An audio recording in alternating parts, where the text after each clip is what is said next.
মাননীয় প্রধানমন্ত্রী, আমার বাবা গুম সহ যত গুম লোক আছে আমরা তাদের অন্তত শেষ পরিণতিটা জানতে চাই। আমরা শুধু জানতে চাই যে তাদের শেষ পরিণতিটা কি হয়েছে, তাদের শেষ গন্তব্যস্থল কোথায় ছিল।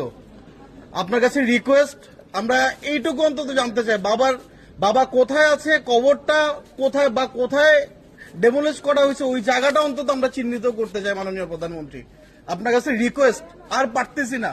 আজকে 14টা বছর বাবার জন্য দাঁড়ে দাঁড়ে ঘুরতে ঘুরতে আর সহ্য হয় না। আমি আপনারা যারা এরকম আছেন, আমি আপনাদের মানসিক অবস্থাটা বুঝতে পারি, যন্ত্রণাটা অনুভব করতে পারি। আমাদের অবস্থান থেকে আমরা চেষ্টা করছি, অবশ্যই আমাদের সব রকম সহমর্মিতা তো আপনাদের সাথে আছে। স্যার, আপনার সাথে আমি একটু কথা বলবো। আমি একটু আপনার সাথে কথা বলবো। আমরা বলবো একসাথে, একবার বসে আবার কথা বলবো। আপনার কাছে অনুরোধ, অন্তত পক্ষে গুম পরিবারদেরকে নিয়ে একটা দিন আপনি একটু বসেন স্পেসিফিক ভাবে।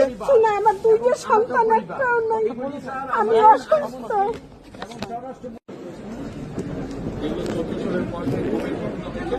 শুধু গুম না স্যার, আপনার একটু খুনের টাইপ কথা বলতে পারেন।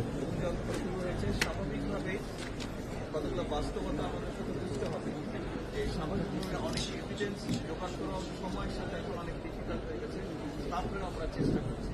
একই সাথে জুলাই আগস্ট আন্দোলনেরও অনেকগুলো এভিডেন্স ধীরে ধীরে জোগাড় করতে হচ্ছে, কারণ ন্যায় বিচার যদি প্রতিষ্ঠিত করতে হয় অবশ্যই সাক্ষ্য প্রমাণ সহ বা এভিডেন্স সবই আমাদেরকে দিতে হবে।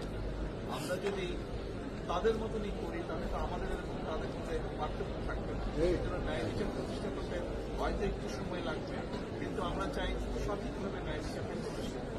এই জন্য আপনাদের কষ্ট হচ্ছে আমি জানি, আপনাদের এই কষ্টের কিছুটা হলেও আমি বুঝতে পারি, কিছুটা হলেও আমি আমার জীবন দিয়ে আমি বুঝতে পারি। সেজন্য আপনাদেরকে বলবো যে আমাদেরকে একটু ধৈর্য ধারণ করতে হবে। আমরা যদি একটু ধৈর্য ধারণ করি তাহলে ইনশাল্লাহ আমি বিশ্বাস করি যে ন্যায় বিচারটা আমরা তৈরি করতে পারবো। ন্যায় বিচারটা ধীরে ধীরে ইনশাআল্লাহ।